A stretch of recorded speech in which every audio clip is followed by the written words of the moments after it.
미국이 빅컷을 단행하고 중국은 지준율 인하와 1조 위안을 시장에 풀기로 해 G2 국가 모두 대대적인 양적 완화를 시작했는데요. 여기에 유럽은행도 금리 인하 및 빅컷이 예상이 되며 일본은행 역시 당분간 추가 긴축은 안 한다는 입장입니다. 따라서 비트코인이 대폭등하기에 최적의 시나리오가 모두 맞춰졌다고 볼 수 있겠습니다. 오늘은 비트코인이 왜 오를 수밖에 없는지, 글로벌 거대 세력들의 의도와 차트를 통한 정확한 타점까지 모두 공개하도록 하겠습니다. 지금 출발합니다.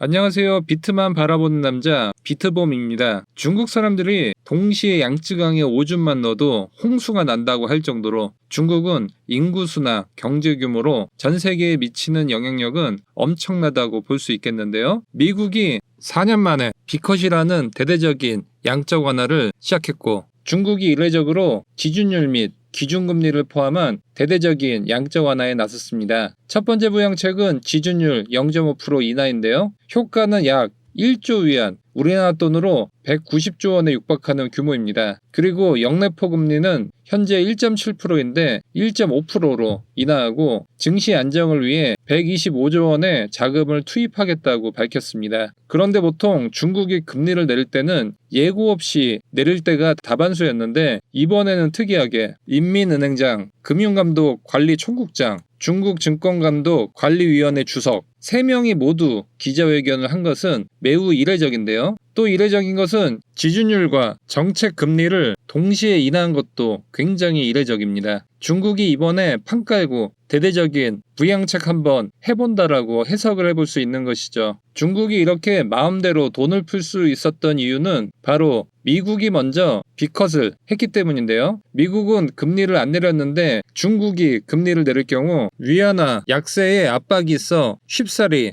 금리를 내리기 어려웠을 겁니다. 하지만 이번에 미국이 시원하게 금리를 내리고 올해 2차례나 추가 금리 인하를 먼저 발표했으니 중국 입장에서도 이번에 시원하게 금리를 내린 것입니다. 중국이 이렇게 금리를 내려야 하는 이유는 바로 디플레이션 우려가 있기 때문인데요. 중국 생산자 물가지수가 역대 최저치로 떨어지고 있죠. 생산자 물가지수가 낮다는 것은 기업들이 판매하는 물건과 서비스의 가격이 하락하고 있다는 것이고, 그만큼 소비도 위축이 되어 있다는 것입니다. 따라서 중국은 이 디플레이션 상황을 벗어나기 위해 할 수 있는 건 돈 푸는 것밖에 없죠. 미국은 지금 이런 상황이 올까봐 미리 선제적으로 빅컷을 한 것이고요. 그러면 여러분께 한번 여쭤볼게요. 과연 중국과 미국이 돈을 푼다고 과연 경기가 좋아질까요? 한계가 있을까요? 우리는 다 경험치로 알고 있죠. 여기서 뉴스 하나 보고 가시겠습니다. 우리가 코로나 때 경기가 침체되니 240조 원의 천문학적인 금액으로 지원금을 줬습니다. 이걸 왜 줬냐면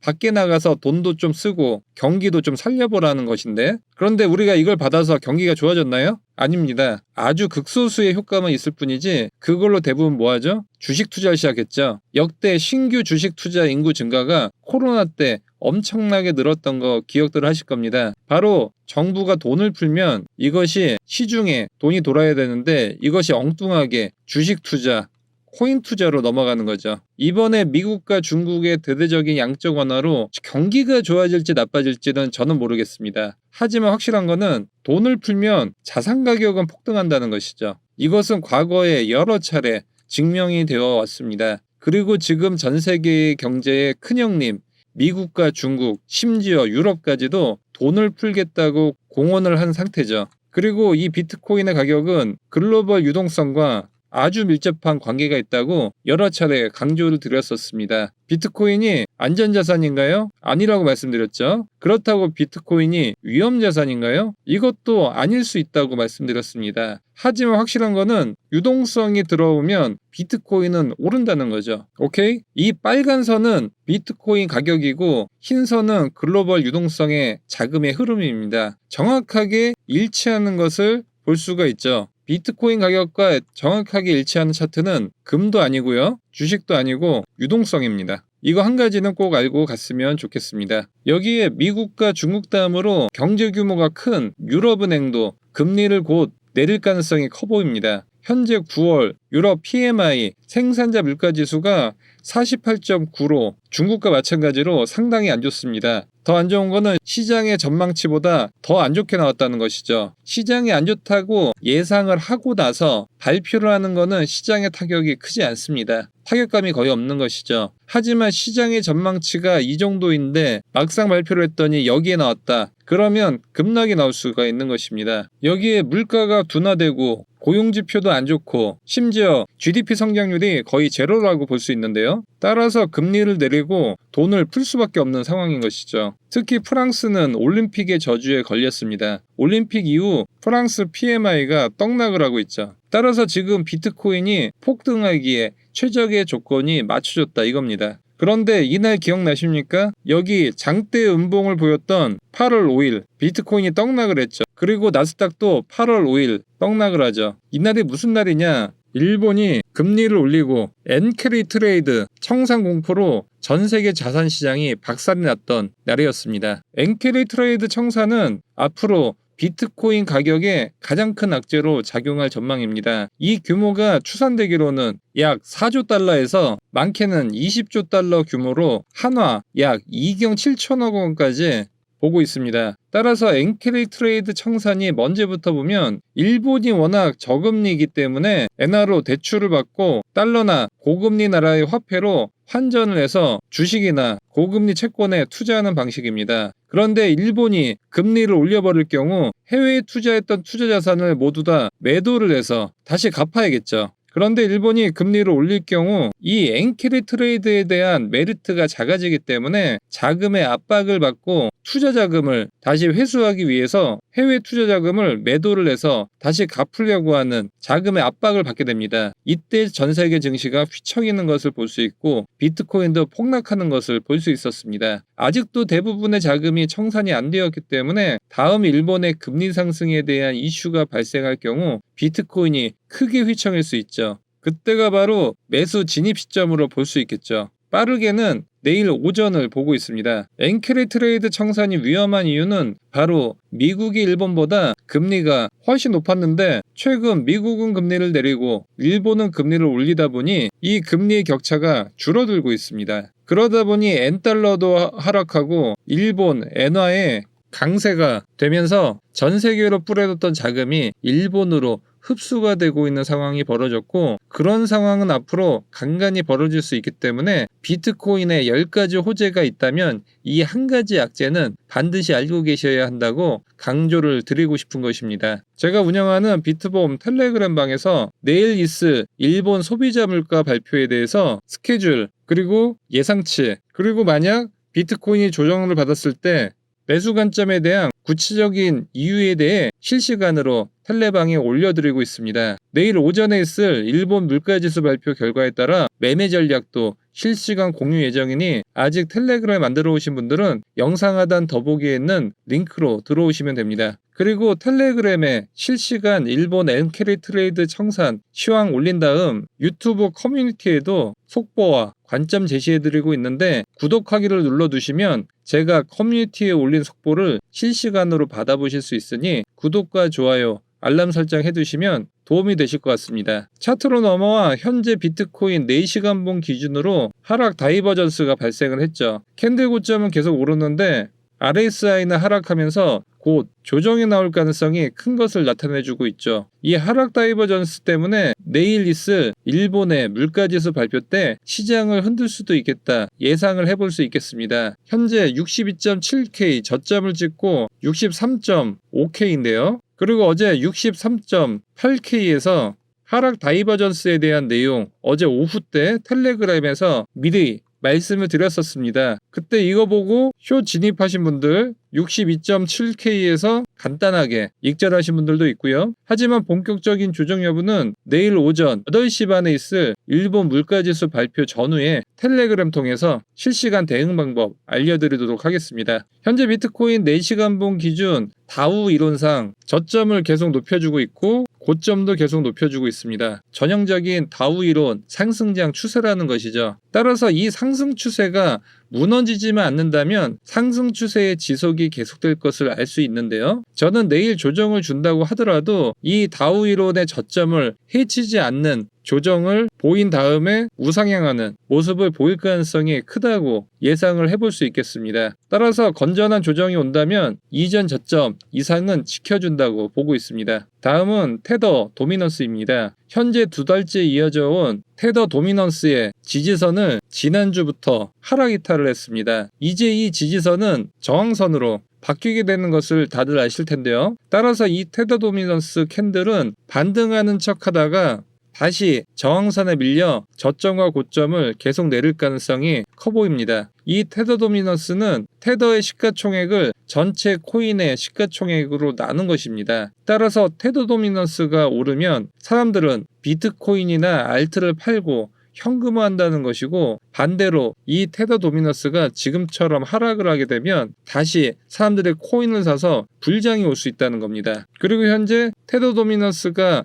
하락 이탈을 했고 이 저항선을 맞아 계속 하락을 할 것이기 때문에 당분간 비트코인과 알트코인의 불장이 계속될 가능성이 크다고 보고 있습니다. 그리고 4시간 본 기준 비트코인 차트를 보면 삼각수렴을 보이고 있고, 어제 이 삼각수렴 상단 추세를 돌파를 했죠. 따라서 상승의 움직임을 보이면서 테더 도미넌스와 반대로 조정 이후 다시 상승하는 모습을 보일 가능성이 커졌습니다. 현재 CME 갭이 54K에서 생겼기 때문에 이 갭을 메우는 작업을 해주고 다시 반등을 할지, 아니면 이 갭은 놔둔 채 다시 상승할지 두 가지 시나리오가 있는데요. 현재 상승 추세가 견조하기 때문에 이 갭을 메우지 않고 그냥 상승해버릴 가능성이 더 높다고 볼 수 있겠습니다. CME 갭은 작년 3월 같은 경우 20K에서 갭을 메우지 않고 쭉 올렸죠. 따라서 이번 달 생긴 CME 갭도 채우지 않고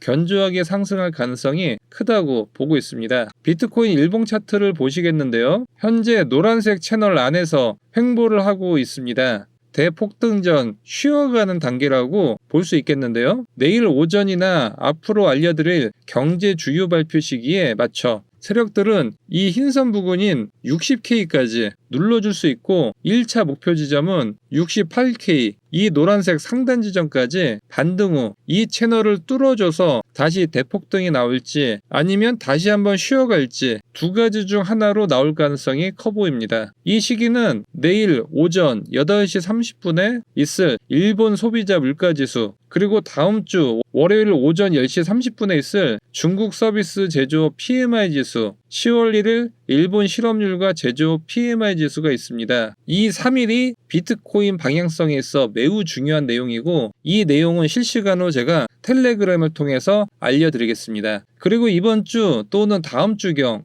경제 발표 결과에 따라 이 움직임 또는 이렇게 눌러줬다 갈지 아니면 바로 갈지 모습을 정할 수 있겠습니다. 현재 비트코인 흐름이 좋은 이유는 이렇게 채널 하단에서 긴 꼬리를 달고 다시 채널까지 올리는 모습을 계속 보여주면서 세력이 저점에서 비트코인을 계속 매집하는 모습을 보여주고 있습니다. 하지만 꼬리가 달렸다고 단순하게 저점에서 세력이 매집 중인 것은 아닙니다. 반드시 거래량을 동시에 봐야 한다고 강조를 드렸었죠. 올해 5월달을 보면 이 밑꼬리가 달렸던 날 거래량이 갑자기 느는 것을 볼 수 있습니다. 이것은 평소보다 비트코인 매매가 활발했다는 것이고, 일봉상 채널을 비트코인이 이탈한 것 같은 공포에 개미들은 물량을 저점에 던졌거나, 분봉상 고배율로 롱 진입한 개미들의 물량을 청산시키고 세력이 다시 말아올리는 모습인 것이죠. 7월에도 마찬가지로 롱을 청산시키고 다시 들어올리는 모습을 보여주었고, 8월 달에는 엄청나게 많은 거래량을 실리면서 비트코인을 지지하는 세력의 그림자를 다시 한번 볼 수 있었습니다. 따라서 이 채널은 상당한 신뢰도가 있는 채널이고, 추후 상단 돌파를 한두 번씩 테스트를 하다가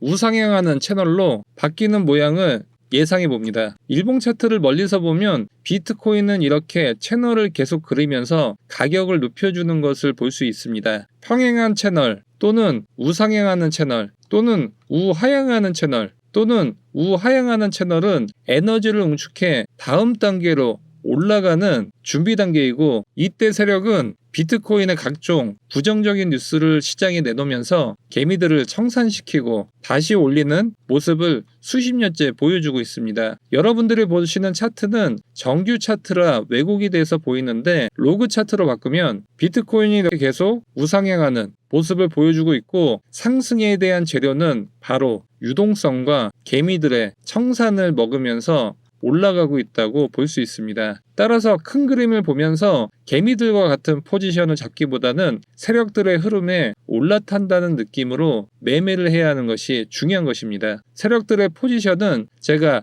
텔레그램을 통해서 실시간으로 남겨놓도록 하겠습니다. 오늘 내용을 요약해 보겠습니다. 현재 미국의 금리 인하가 이제 막 시작되었고 중국도 지준율 인하 등 유동성 공급이 이제 막 시작이 되었습니다. 그런데 유럽은행도 이제 금리 인하를 단행할 것으로 보고 있습니다. 비트코인은 뭐다? 유동성 공급이 가장 큰 호재이다. 하지만 비트코인의 가장 큰 악재는 딱 하나가 있는데 바로 엔캐리 트레이드 청산이다. 당장 내일 오전에 있을 일본 소비자 물가지수 매우 중요하다고 말씀드렸고요. 물가지수가 만약 예상치보다 높게 나올 경우 크게 휘청일 수 있다는 것입니다. 왜냐하면 물가가 올라가면 일본에서는 금리 인상에 대한 압박이 있을 수밖에 없기 때문이죠. 이것은 텔레그램을 통해서 실시간 전력 공유하겠다고 말씀을 드렸었고요. 현재 4시간봉 차트 하락 다이버전스와 내일부터 있을 중요 경제지표 등으로 비트코인은 눌렀다 갈 수 있지만 전 저점을 깨지 않고 다시 반등해 68K까지는 갔다가 우하향했던 채널을 돌파를 하거나 다시 한번 쉬어갔다가 다시 돌파를 하거나 두 가지 중에 한 가지 움직임을 보일 가능성이 크다고 볼 수 있겠습니다. 실시간 대응 전략은 유튜브 커뮤니티에 올릴 예정이니 구독하기를 눌러주셔서 커뮤니티 글 실시간 참고하시기 바라겠습니다. 지금까지 비트만 바라보는 남자 비트봄이었습니다. 감사합니다.